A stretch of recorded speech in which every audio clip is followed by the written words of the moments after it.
नमस्कार जन उत्तराखंड में आप सभी का स्वागत और मैं आपके साथ गौरवी। चलिए बुलेटिन की शुरुआत से पहले नजर डालेंगे हेडलाइंस की ओर।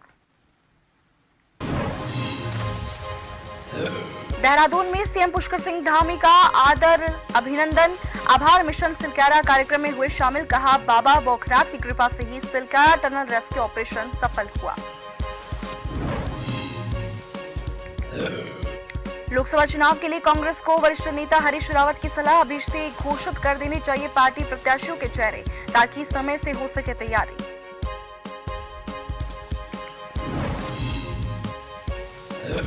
यूजेवीएनएल के नए कॉर्पोरेट भवन का लोकार्पण, मुख्यमंत्री पुष्कर सिंह धामी ने की शिरकत। 20 करोड़ 10 लाख के लाभांश का सौंपा चेक।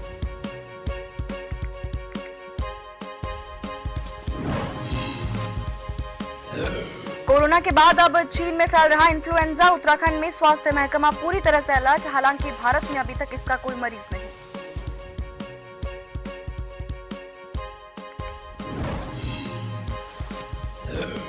अवैध मिट्टी खनन पर प्रशासन का शिकंजा, अवैध खनन को लेकर राजस्व विभाग की टीम ने 3 ट्रैक्टर ट्रॉलियों को किया सीज।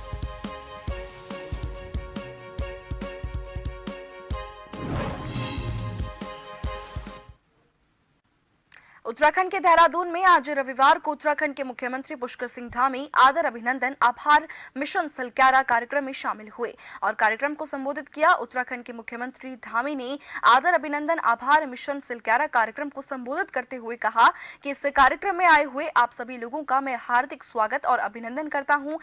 बाबा बौखनाथ की कृपा से ही सिलक्यारा टनल रेस्क्यू ऑपरेशन सफल हुआ। मैं सिलक्यारा टनल रेस्क्यू ऑपरेशन के दौरान वहां फंसे श्रमिकों का अभिनंदन करता हूं, जिन्होंने 17 दिनों तक अंदर रहकर हिम्मत से काम लिया।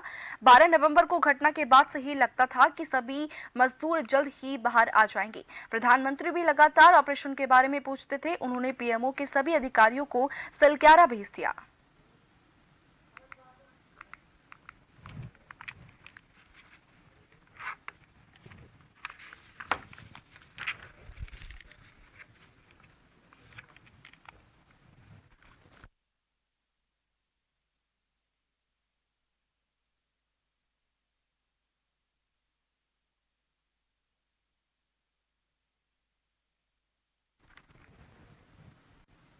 उत्तराखंड के पूर्व मुख्यमंत्री हरीश रावत ने लोकसभा चुनाव 2024 के लिए कांग्रेस की ओर से अभी से ही प्रत्याशी घोषित किए जाने की पैरवी की है। हरीश रावत का कहना है कि लोकसभा चुनाव के लिए पार्टी को अभी से ही अपने चेहरे घोषित कर देने चाहिए, प्रत्याशी समय से अपनी चुनावी तैयारी कर सके। पूर्व मुख्यमंत्री के मुताबिक पार्टी को भविष्य में अपने गठबंधन सहयोगी के प्रति और संजीदगी दिखानी होगी।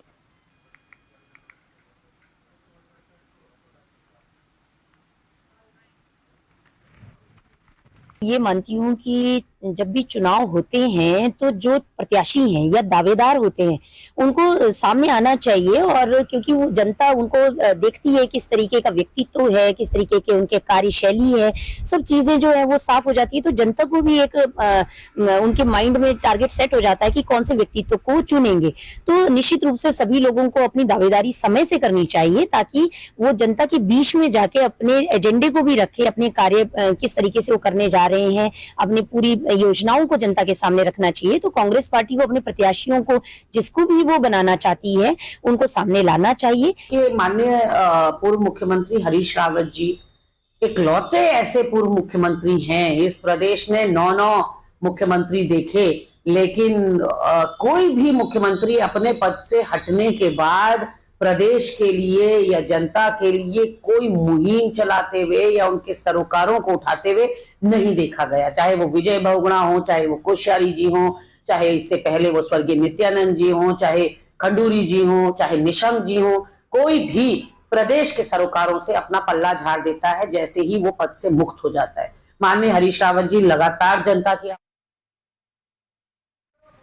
लोहाघाट में विभाग की लापरवाहियों का शानदार नमूना लोहाघाट के हथरंगिया क्षेत्र में देखने को आजकल मिल रहा है। लोहाघाट के व्यस्ततम हथरंगिया क्षेत्र में पीडब्ल्यूडी लोहाघाट के द्वारा लगभग 1 महीने पहले नाले निर्माण का कार्य शुरू करवाया गया था, जिसे विभागीय लापरवाही के चलते अधूरा छोड़ दिया गया। जिसके अलावा जल संस्थान के द्वारा भी नई पाइपलाइन बिछाने के लिए सड़क खोद दी गई और कार्य को अधूरा छोड़ दिया गया। दोनों विभागों की लापरवाही की वजह से रविवार को हथरंगिया क्षेत्र के आक्रोशित दुकानदारों और लोगों ने व्यापारी नंद किशोर राय के नेतृत्व में दोनों विभागों के खिलाफ कार्रवाई करते हुए प्रदर्शन किया।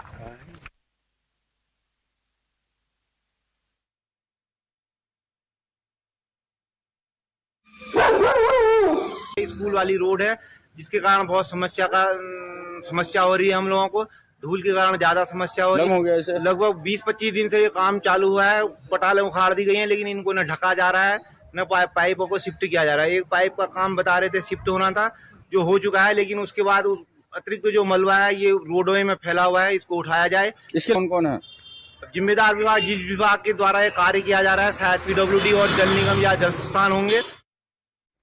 विधानसभा अध्यक्ष रितु खंडूरी भूषण ने कोटद्वार में साप्ताहिक सड़क सुरक्षा जागरूक अभियान का शुभारंभ किया। इस बीच विधानसभा अध्यक्ष ने सभी को ट्रैफिक नियमों को पालन करने की शपथ दिलाई। कोटद्वार वासियों को जागरूक करने के उद्देश्य से सड़क सुरक्षा अभियान का शुभारंभ किया गया। इस दौरान अध्यक्ष ने बिना हेलमेट मोटरसाइकिल स्कूटर चलाने वालों को हेलमेट वितरण किया और हेलमेट पहनने के लिए जागरूक किया। कार्यक्रम में विधानसभा अध्यक्ष ने परिवहन विभाग में उत्कृष्ट कार्य करने वाले अधिकारियों को भी सम्मानित किया।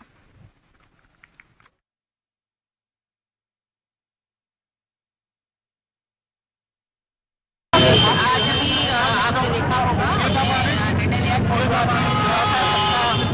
करने का। इसमें हमारे साथ परिवहन विभाग के अफसरान शर्मा जी और साथ ही साथ पुलिस के हम लोग ने ये निर्णय लिया कि एक घंटा हम लोगों में अवेयरनेस करेंगे कि क्यों सड़क पर जब आप चलते हैं तो आपको सुरक्षित रहना चाहिए, चाहे वो हेलमेट पहनना हो, बेल्ट लगानी हो, सीट बेल्ट लगानी हो, चाहे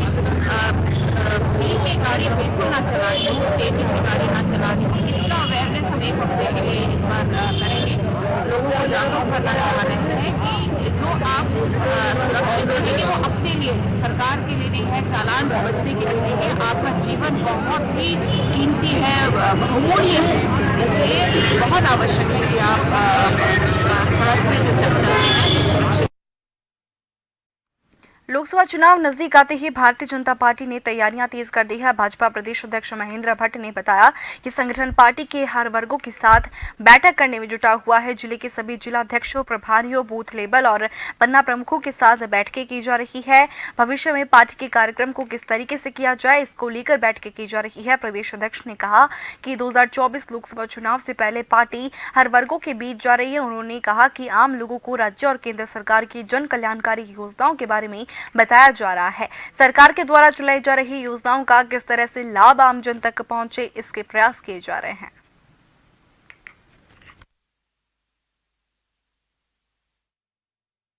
विषय कार्यक्रमों को धरा उतारने के लिए जिले के संगठन का बहुत बड़ा योगदान रहता है।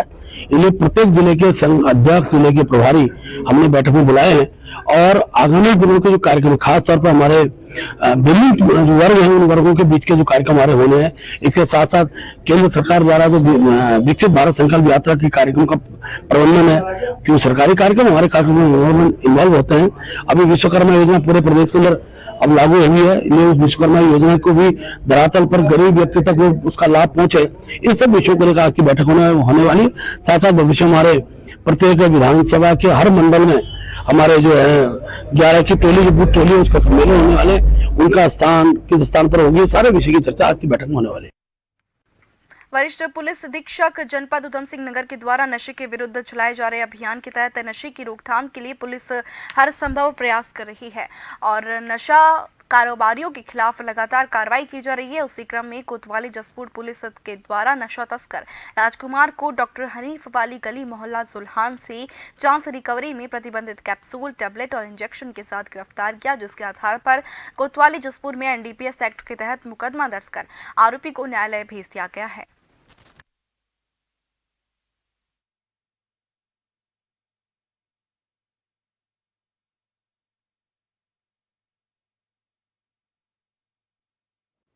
मुख्यमंत्री कैंप कार्यालय स्थित मुख्य सेवक सदन में आयोजित आदर अभिनंदन आभार मिशन सिलक्यारा कार्यक्रम में श्रमिक संगठनों के द्वारा मुख्यमंत्री का आभार व्यक्त किया गया। मुख्यमंत्री पुष्कर सिंह धामी ने कहा कि उत्तरकाशी की सिलक्यारा सुरंग से 41 श्रमिकों को सकुशल निकालने के लिए सिलक्यारा रेस्क्यू में लगी केंद्र और राज्य सरकार ने सभी एजेंसियों का सराहनीय कार्य किया। इस मुश्किल घड़ी में श्रमिकों ने जो धैर्य रखा वो हम सभी को हमेशा प्रेरित करने का काम करेगा। मुख्यमंत्री ने कहा कि सभी श्रमिकों के परिजनों ने उस चुनौतीपूर्ण वक्त में जिस संयम और साहस का परिचय दिया उसको जितनी भी प्रशंसा की जाए वो कम है। उन्होंने इस बचाव अभियान में लगे सभी लोगों का भी राज्य की जनता की ओर से आभार व्यक्त किया।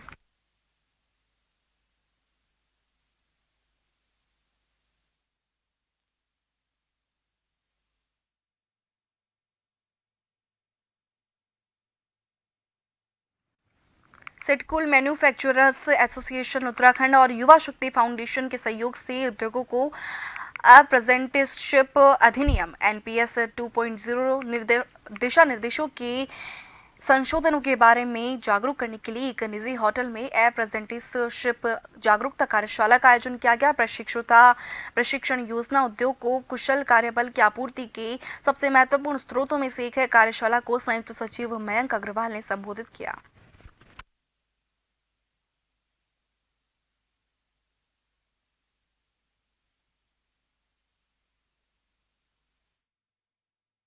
भारत सरकार द्वारा जो अप्रेंटिसशिप स्कीम लागू की गई है उसको इंडस्ट्रीज़ में इम्प्लीमेंट कराने का मेन उद्देश्य है और इसका सबसे बड़ा फ़ायदा इंडस्ट्रीज़ को होता है और स्टूडेंट्स को होता है। स्टूडेंट्स अपनी ITI ट्रेनिंग के बाद या अपनी स्कूल एजुकेशन के बाद इंडस्ट्रीज़ में ऑन द जॉब ट्रेनिंग करने आते हैं। वहाँ उनको एक्चुअल प्लेटफॉर्म पर इंडस्ट्रीज़ में जो वर्किंग होती है, एटमॉस्फेयर होता है, मशीनरी होती है, टेक्नोलॉजी होती है, उसको सीखने का और उसको समझने का पूरा मौका मिलता है। उसको ये जो अप्रेंटिसशिप ट्रेनिंग है 1 साल की होती है। 1 साल बहुत बड़ा पीरियड होता है जिसमें बच्चा अपने कौशल में निखार कर सकता है और उसके बाद एक कुशल श्रमिक के रूप में अपग्रेड हो जाता है। और इसी के साथ वक्त एक छोटे से ब्रेक का।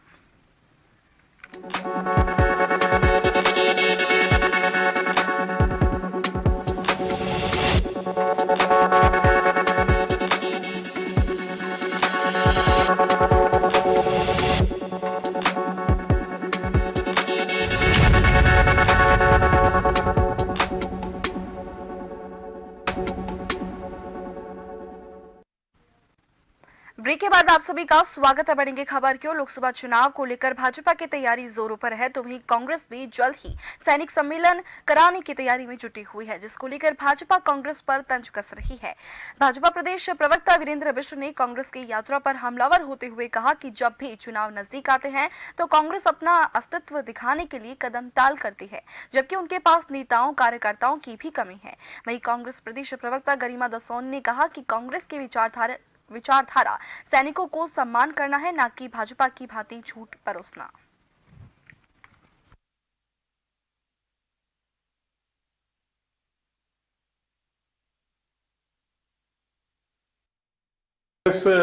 जब भी चुनाव नजदीक आते हैं या चुनाव की चर्चा होती है वो 2-4 दिन कदम ताल कर लेती है दिखाने के लिए कि हम भी कहीं हैं। उससे कहीं फर्क नहीं पड़ता। कांग्रेस के पास कार्यकर्ताओं की भी कमी है, नेताओं की भी कमी है और जो नेता उनके पास हैं वो आपस में ही गुटबंदियों में लगे हुए हैं। भारतीय जनता पार्टी निरंतर काम करने वाला दल है। लगातार हम संपर्क और प्रवास करते हैं। हमारी जो योजनाएं हैं मुख्यमंत्री पुष्कर सिंह धामी जी के नेतृत्व में जो जन कल्याणकारी काम हो रहे हैं उसको जन जन तक पहुंचाने का काम हमारा कार्यकर्ता करता है, पदाधिकारी करता है। कांग्रेस पार्टी तो सैनिकों का सम्मान करने वाली पार्टी है और जितना सैनिकों को गौरव कांग्रेस पार्टी ने दिलाया है उतना भाजपा सोच भी नहीं सकती। कम से कम हम सैनिकों को 1 रैंक 1 पेंशन के मामले में झूठ नहीं परोस रहे हैं। कम से कम हम सैनिकों के पराक्रम और शौर्य पर राजनीति नहीं कर रहे हैं। किस तरह से प्रधान सेवक ने पुलवामा के बाद, बालाकोट हादसे के बाद पूरी जनता का आह्वान करते हुए कहा कि शहीदों के नाम पर भी सही लेकिन उनके सम्मान में वोट दीजिए भारतीय जनता पार्टी को। इस तरह का निचले स्तर का काम कम से कम कांग्रेस पार्टी को नहीं आता कि शहीदों के नाम पर वोटों की उगाही करे। और सैनिक सम्मेलन कांग्रेस पार्टी कराएगी, सैनिकों को पूरा सम्मान कर कांग्रेस पार्टी देगी। फरवरी 2018 में संभागीय परिवार प्राधिकरण की बैठक में वाहनों से लगातार बढ़ रहे प्रदूषण पर चिंता जताई गई थी, जिसके बाद पर्यावरण संरक्षण के लिए इलेक्ट्रिक वाहनों को प्रोत्साहित किया जा रहा है। देहरादून में इलेक्ट्रिक वाहनों को लेकर लोगों में उत्साह देखने को मिला, जिसके बाद वाहनों की संख्या तो बढ़ी है, लेकिन अब तक एक भी ईवी चार्जिंग स्टेशन नहीं बने हैं। देहरादून में वर्तमान में 10,000 से ज्यादा इलेक्ट्रिक वाहन हैं। कॉन्फेडरेशन ऑफ इंडिया इंडस्ट्रीज की रिसर्च के तहत 40 गाड़ियों पर एक चार्जिंग स्टेशन होना जरूरी है और ऐसे में देहरादून में कम से कम 42 चार्जिंग स्टेशन की जरूरत होगी। अब परिवहन विभाग 50 चार्जिंग स्टेशनों की स्थापना की तैयारी कर रहा है।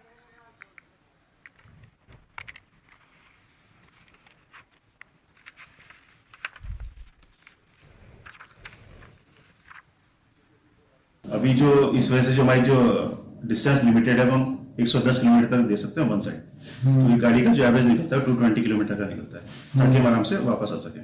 तो अभी जो सबसे बड़ा चैलेंज हमारे सामने आ रहा है वो आ रहा है चार्जिंग स्टेशन का। मसूरी जाते हैं तो फिर किस तरह चार्ज करते हैं, कैसे रहता है? देखिए मसूरी के लिए तो रास्ते में है, यहाँ से फुल चार्ज करके हम गाड़ी भेजते हैं और मसूरी में भी एक चार्जर है, लेकिन कई बार है कि मसूरी में ट्रैफिक जाम इतना रहता है तो वहां तक पहुंचने में काफी टाइम लगता है। देखिए ऐसा है कि हमारे यहाँ इलेक्ट्रिक जो सरकार की उत्तराखंड सरकार की तरफ से इलेक्ट्रिक वाहनों को प्रोत्साहन दिया जा रहा है, जिसके अंतर्गत प्राइवेट वाहन खरीदने पर उसका टैक्स माफ़ किया जा रहा है और अगर कॉमर्शियल इलेक्ट्रिक वाहन खरीदते हैं तो 20% की टैक्स में छूट दी जाती है। इलेक्ट्रिक वाहनों के साथ साथ हमारे पास अब जो चार्जिंग स्टेशन है उनकी आवश्यकता प्रतीत हो रही है, जिसके अंतर्गत परिवहन विभाग द्वारा पूरे एरिया का सर्वे कराया गया और सर्वे के अंतर्गत हम लोगों ने ये डिसाइड किया है कि जो प्लेन एरिया है वहाँ पर लगभग 9 किलोमीटर के दायरे में एक चार्जिंग स्टेशन कम से कम हो, जिसमें काफ़ी सारे पॉइंट्स हो।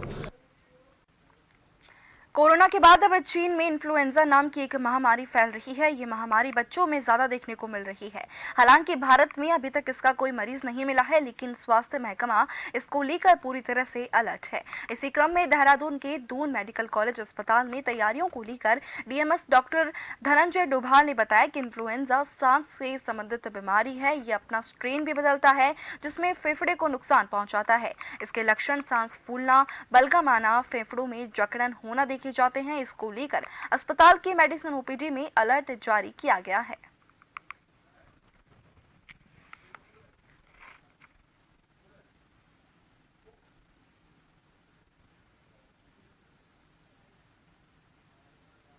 हाँ ये है कि भाई जो बीमारी वहाँ फैल रही है उसका आगे गुंजाइश तो है ही कि वो आगे इधर आ सकती है, तो उसी उसमें क्या किया है कि इन्फ्लुएंजा मतलब एक छाती से संबंधित बीमारी होती है और ये अपना स्ट्रेन बदलता रहता है। इन्फ्लुएंजा वायरस इसीलिए फेमस होता है। तो इसमें मरीजों को दिक्कतें सांस की ही रहती है, तो सांस फूलना हो गया या फिर बलगम आना हो गया, जकड़न हो गई, इस तरह की परेशानियां रहती हैं। तो ये ओपीडीज में, मेडिसिन ओपीडी में सबको बता दिया गया है कि अगर इस तरह का कोई रोगी आए तो उसमें इन्फ्लुएंजा के सारे टेस्ट कराए जाएं और बाकी जो भी सांस की बीमारियां पैदा करती हैं बीमारियां, उनकी जांचें कराई जाए, जो कि हमारे अस्पताल में उपलब्ध हैं। नगर निगम देहरादून में उस वक्त हड़कंप मच गया जब जिलाधिकारी सोनिका औचक निरीक्षण करने के लिए नगर निगम परिसर में पहुंची, जहां इस दौरान नगर निगम से कई कर्मचारी जो हैं गैर हाजिर मिले।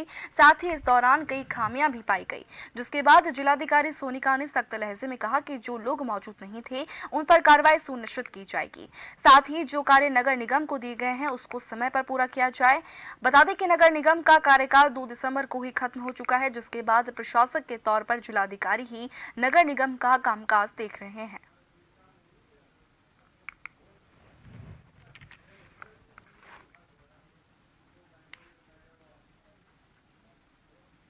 कुछ लोग एब्सेंट थे, करीबन 10 से 12 लोग एब्सेंट थे वहाँ पे, तो कार्रवाई करने के लिए निर्देशित कर दिया गया है और सभी को ये बताया गया है कि समय से आएं और ऑफिस में जो कार्य उन्हें दिए गए हैं उन्हें पूरा करें। इसके अलावा भी काफ़ी चीज़ें डिस्कस की गई हैं वहाँ पे, जैसे कि सफाई व्यवस्था हो गई, स्ट्रीट लाइट्स हो गई, जो सरकारी भूमियों से कब्जा मुक्त कराने की व्यवस्था हो गई। ये सभी बातों पर डिस्कशन हुआ, इंस्ट्रक्शन दिए गए हैं और कार्रवाई की जाए। देहरादून पुलिस ने ब्लाइंड मर्डर केस का खुलासा किया, जहां दोस्त ही मृतक का कातिल निकला। वहीं अभियुक्त के द्वारा मृतक की हत्या कर शव को पंखे से लटकाकर हत्या को आत्महत्या के रूप में दिखाने का प्रयास किया गया। फिलहाल पुलिस आरोपी से पूछताछ करने में जुटी हुई है और उसका आपराधिक इतिहास भी खंगाल रही है।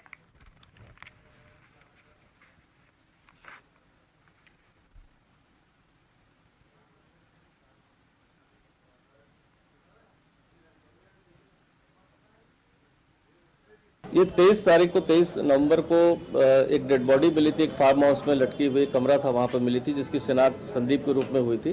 प्रथम दृष्टया देखने से मामला आत्महत्या का प्रतीत हो रहा था, जिस हिसाब से हैंगिंग डेड बॉडी हैंग कर रही थी। लेकिन जब पोस्टमार्टम रिपोर्ट के बाद जब ये पता चला कि उसकी गला दबाने के उपरांत इसको हैंग किया गया, तो इसमें तहरीर के आधार पर इसमें मुकदमा दर्ज कर लिया गया था। के आधार पर जब उनके दोस्तों से पूछताछ की गई, अन्य लोगों से जानकारी की गई, तो इसमें शिव सिंह राणा नाम का व्यक्ति है जो प्रकाश में आया था। और फिर कुछ फुटेज पुलिस को हाथ में लगी जिसमें वो स्कूटी आदि पर बिना जूते के जाते दिखाई दिया। साथ ही साथ जो मृतक था उसके लेफ्ट चिन पर भी यहाँ पर चोट के निशान थे। तो काफ़ी सारी चीज़ें एविडेंस, और पुलिस लगातार उसकी मॉनिटर कर रही थी कि इसके मूवमेंट पर। खबर जोशीमठ से है, जहां ग्रामीण इलाकों में पानी से चलने वाले घरेलू घराट विलुप्त होने की कगार पर पहुंच चुके हैं। बता दें कि पहले पहाड़ों में पानी से चलने वाले घरेलू घराट का बड़ा ही महत्व माना जाता था। कहा जाता था कि पानी से चलने वाले घरेलू घराट में पीसे जाने वाला अनाज शरीर के लिए काफी लाभकारी होते हैं। कई ग्रामीण इलाके आज भी ऐसे हैं जहां पर आज भी पानी से चलने वाले घरेलू घराट ग्रामीणों की पहली पसंद है। ग्रामीणों पुरानी परंपरा को लोग जो है संजोए हुए हैं। तुगासी में पानी से चलने वाले 2 घरेलू घराट हैं। यहाँ के लोग आज भी इसी घरेलू घराट से पिसा हुआ अनाज को खाने के लिए उपयोग में लेते हैं। घराट हमारा दादा परदादा से चल के आ रहा है और आज भी चलता है। और यहीं के गेहूं से इसकी आज भी आटा की पिसाई होती है, गेहूं की, और स्वादिष्ट, बड़ा स्वादिष्ट होता है इसका चक्की का आटा, जो ये पंचक्की चल रही। और आज भी ये इस गांव कुमारी पास के समीप है। और यहाँ जो विदेशों से कई से पर्यटक आते हैं कुमारी पास, पंगरचोला पास के लिए, तो उन लोगों को भी इस चक्की का आटा दिया जाता है। और इस चक्की का, पंचक्की का आटा बहुत ही स्वादिष्ट और लाभदायक होता है। और बुलेटिन के आखिर में नजर डालेंगे हेडलाइंस की ओर। देहरादून में सीएम पुष्कर सिंह धामी आदर अभिनंदन आभार मिशन सिलक्यारा कार्यक्रम में हुए शामिल। कहा, बाबा बौखनाथ की कृपा से सिलक्यारा टनल रेस्क्यू ऑपरेशन सफल हुआ। लोकसभा चुनाव के लिए कांग्रेस को वरिष्ठ नेता हरीश रावत की सलाह, अभी से घोषित कर देने चाहिए पार्टी प्रत्याशियों के चेहरे ताकि समय से हो सके तैयारी।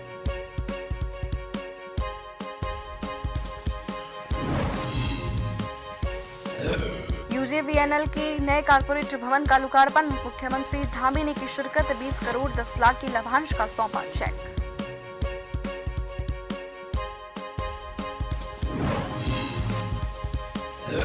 कोरोना के बाद अब चीन में फैल रहा है इन्फ्लुएंजा। उत्तराखंड में स्वास्थ्य महकमा पूरी तरह से अलर्ट, हालांकि भारत में अभी तक इसका कोई मरीज नहीं।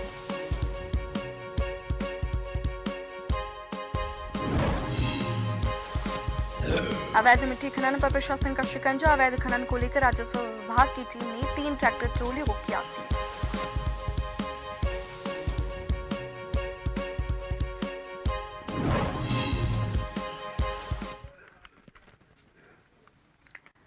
और इसी के साथ बुलेटिन में फिलहाल के लिए इतना ही। बने रहिए जन टीवी के साथ। नमस्कार।